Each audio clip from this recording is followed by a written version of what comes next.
మసిపూసి మారేడుకాయ చేస్తూ సూపర్ 6 అని సూపర్ 10 అని ఇంకా అసలైన మేనిఫెస్టో వస్తుందని చెప్పని అంటే ఇప్పటికే సూపర్ 6 అనేటువంటి మినీ మేనిఫెస్టోనే మరి 1,50,000 కోట్ల రూపాయలు అయితే సాలీనా ఇక అసలు మేనిఫెస్టో చూస్తే అంటే ఏది కూడా చేయకుండా మోసపు మాటలు మాత్రమే ప్రజల్ని మోసం చేయడానికి మరొక మారు ఈ ముగ్గురు కలిసి బయలుదేరారు. ఇవాళ భారతీయ జనతా పార్టీ కూడా ప్రభుత్వానికి మాకు ఓటేయండి ప్రతి మనిషికి ప్రతి మనిషి అకౌంట్లో 15 లక్షల రూపాయలు అకౌంట్ వేస్తా ఉన్నారు, డబ్బులు వేస్తా ఉన్నారు. తర్వాత ఏంటయ్యా అంటే అవన్నీ కూడా రాజకీయాలు అట్లాగే మాట్లాడతామని చెప్పని అమిత్ షా గారు మాట్లాడినటువంటి పరిస్థితులు మనం చూసాం. అంటే ఎన్నికల ముందు వీళ్ళు మాట్లాడే మాటలు ఎన్నికలైన తర్వాత రాజకీయాల్లో సరదాగా మాట్లాడతాం ఇవన్నీ కూడా అని చెప్పినటువంటి భాషను మనం వినున్నాం. అలాగే చంద్రబాబు నాయుడు గారు కూడా రైతులకు ఇచ్చినటువంటి హామీల్ని ఏ రకంగా మోసం చేసి అడిగితే రైతులకు వచ్చేసాయా, ఎవడన్నా అన్ని అప్పులు తీరుస్తాడా, ఎవడా ఈ మాటలు మాట్లాడేది, ఇంకెంత తీరుస్తారా అప్పులు అంటే 84,000 కోట్ల 85,000 కోట్ల రూపాయలు ఉన్నటువంటి రైతులకు మొత్తానికి ఎన్నికల ముందేమో మీ బేషరతుగా రైతులందరూ రుణాలని మాఫీ చేస్తాం, రైతులు వాళ్ళ ఇంటి ఆడపడుచులు లేదా ఇంట్లో కూతుర్లు నగలేమన్నా వ్యవసాయ అవసరాల కోసం తాకట్టు పెట్టుకుంటే ప్రతి నగని కూడా మీ ఇంటికి తీసుకొచ్చి ఇస్తామని చెప్పినటువంటి ఈ చంద్రబాబు నాయుడు గారు భారతీయ జనతా పార్టీ జనసేన పార్టీ ఎన్నికలైన తర్వాత 15,000 కోట్ల రూపాయలు ముక్కలుగా వేసి చేతులు కడుక్కున్నటువంటి పరిస్థితి. ఇంకా దబాయింపు, ఎవడా అత్యాశ పడతారా మీరు, రైతులకు అత్యాశ ఎక్కువ, మొత్తం రుణాలన్నీ మాఫీ చేస్తారా అని చెప్పినటువంటి ఎంత మోసపు మాటలు మనం చూసాం. అలాగే డ్వాక్రా అక్క చెల్లెళ్ళందరికీ కూడా 14,000 కోట్ల రూపాయలు సంపూర్ణంగా బేషరతుగా రుణమాఫీ చేస్తాం డ్వాక్రా అక్క చెల్లెళ్ళకి అని చెప్పారు. చివరికి ఏం చేశారు, పసుపు కుంకుమ పేరుతో 6 ముక్కలుగా ఏ రకంగా మొహం మీద కొట్టారో మనం చూసాం. చంద్రబాబు నాయుడు పుణ్యమాని చంద్రబాబు నాయుడు నమ్మినటువంటి డ్వాక్రా అక్క చెల్లెళ్ళు ఎంతమంది డ్వాక్రా గ్రూపులన్నీ కూడా డిఫెక్ట్ అయిపోయినాయి, దివాళా తీసినాయి, పొదుపు సంఘాలు నాశనం అయిపోయినాయో మనం కళ్ళతో మనం చూసాం. ఇవాళ జగన్మోహన్ రెడ్డి గారి ప్రభుత్వం వచ్చిన తర్వాత ఏ రకంగా చెప్పిన ప్రతి మాట 25,000 పైచీలకు కోట్ల రూపాయలని వారికి రుణమాఫీ కింద 4 దఫాలుగా చెల్లించిన పరిస్థితి. ఇవాళ ప్రతిదీ ఏది చూసుకున్నా జగన్మోహన్ రెడ్డి గారంటే ఇవాళ వైఎస్ జగన్మోహన్ రెడ్డి గారంటే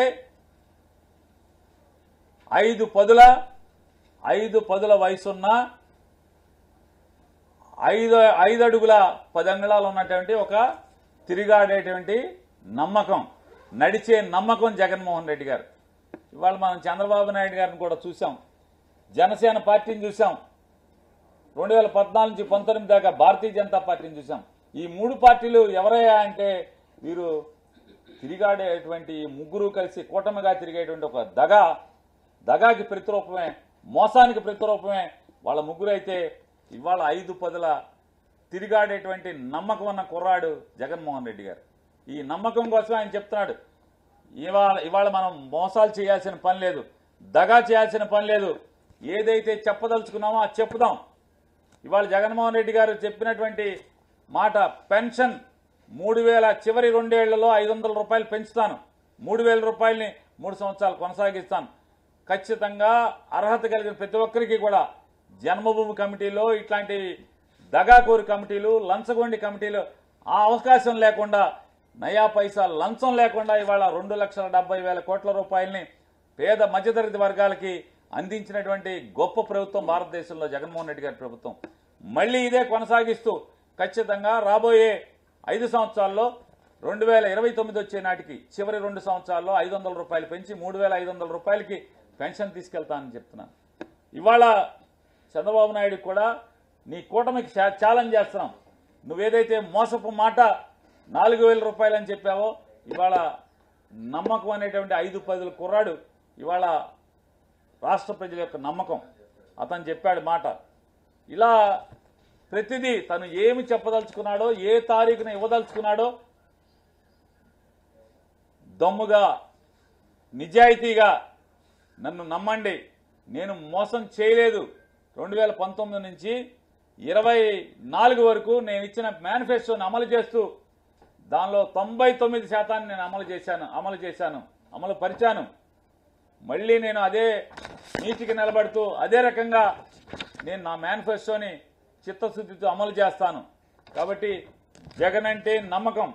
ఆ నమ్మకాన్ని నిలబెట్టుకున్నటువంటి రాజకీయ నాయకుడు, ఏకైక రాజకీయ నాయకుడు ఇవాళ జగన్మోహన్ రెడ్డి గారు అయితే కూటమి పేరుతో ఈ ముగ్గురు కలిసి వచ్చి అలాగే ఏ రకంగా గత 5 ఏళ్లలో మోసం చేశారో రేపు కూడా అంటే 2014 నుంచి 19 దాకా ఎంత దగా చేశారో మోసం చేశారో అదే మోసాన్ని మళ్ళీ వీళ్ళు కొనసాగించడానికి ఏమార్చడానికి వచ్చారనేది మనం జాగ్రత్తతో ఉండాల్సిన అవసరం ఉందని చెప్తూ అలాగే ఇవాళ నిరుపేదలకు ఎవరైతే నిరుపేదలకి 3 సెంట్ల స్థలం ఇస్తామని చెప్పినటువంటి ఆ ముగ్గురు ఏ రకంగా దగా చేస్తే ఇవాళ చెప్పకుండానే జగన్మోహన్ రెడ్డి గారి మేనిఫెస్టోలో ఇంటి స్థలం ఇస్తామని చెప్పకుండానే 31 లక్షల మందికి నిరుపేదలకు ఇళ్ల స్థలాలు నీళ్లు లేని వారికి సాధారణంగా ప్రతి మనిషికి ఒక బలమైన కోరిక ఉంటుంది, ఆకాంక్ష ఉంటుంది, కాంక్ష ఉంటుంది. చచ్చేలోపు ఒక్కరోజైనా సొంత ఇంట్లో బతికి చచ్చిపోవాలని చెప్పని అటువంటి కళ నెరవేర్చిన వాడు జగన్మోహన్ రెడ్డి గారు. మళ్లీ చెప్తున్నాడు, మళ్లీ 24 తర్వాత ఎవరెవరైతే అర్హులు ఉన్నారో అర్హత కలిగినటువంటి ప్రతి నిరుపేదకి కూడా ఇళ్ల స్థానం కొనుగోలు చేసిస్తానని చెప్తున్నాడు.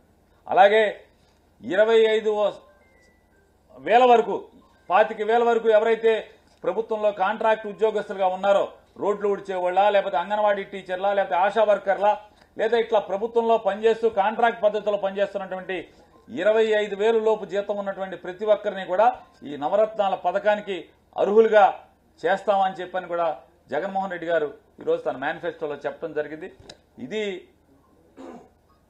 ఆకర్షణీయంగా దొంగ మాటలు లేనటువంటి నిజాయితీతో కూడినటువంటి ఒక నమ్మకాన్ని నిలబెట్టుకున్నటువంటి జగన్మోహన్ రెడ్డి గారు చెప్పినటువంటి మేనిఫెస్టో ఖచ్చితంగా ప్రజలు అత్యంత విశ్వసనీయతని మారుపేరైనటువంటి జగన్మోహన్ రెడ్డి గారు చెప్పిన ప్రతి మాటని జనం నమ్ముతారు. నమ్మకానికి మారుపేరైనటువంటి జగన్మోహన్ రెడ్డి గారు ఇచ్చినటువంటి ఈ మాటని ప్రతి వైఎస్ఆర్ కాంగ్రెస్ పార్టీ, ప్రతి గృహసారథి, ప్రతి కార్యకర్త దీన్ని ప్రజల్లోకి చేరవేయండి, ప్రజలకు చేరవేయండి.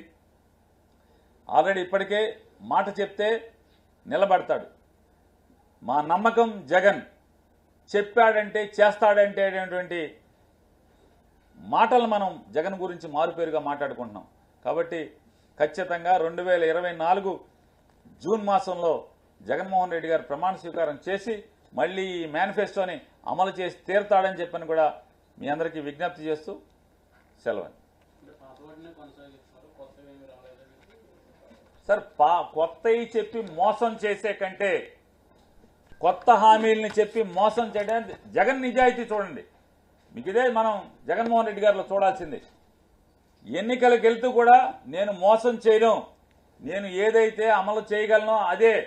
రేపొద్దున చంద్రబాబు లాగా అవసరం తీరిన తర్వాత మోసం చేసేయచ్చు, అధికారం వచ్చిన తర్వాత ఎవడు ఎదురు చెప్పలేడు, 5 ఏళ్లు అధికారాన్ని అనుభవించేయచ్చు, మళ్ళీ బాగా సంపాదించుకోవచ్చు అనేటువంటి తప్పుడు ఆలోచన లేనటువంటి 5 పదుల కుర్రాడు జగన్మోహన్ రెడ్డి. నమ్మకం కోసం బతుకుతున్నాడు, నిజాయితీగా బతుకుతున్నాడు. ఈ రాష్ట్ర ప్రజలకి నయా పైసా లంచం లేకుండా, రికమెండేషన్ లేకుండా అర్హత ఆధారంగా పెన్షన్ పథకాలు పంచిపెట్టేటువంటి కార్యక్రమాన్ని నాయకత్వం వహిస్తున్నాడు. మరి దమ్ముగా చెప్తున్నాడు.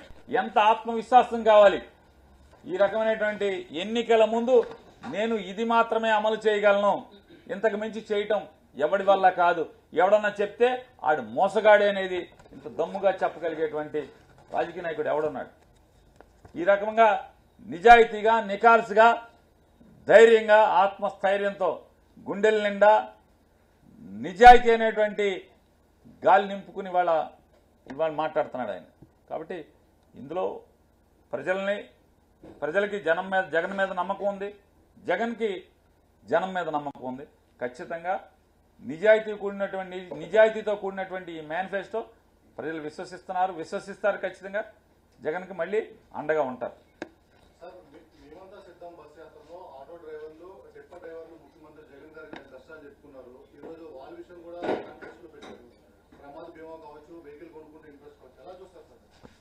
అంటే జగన్ అంటే పేదవాడి పట్ల సానుకూల దృక్పథం ఉన్నటువంటి రాజకీయ నాయకుడు.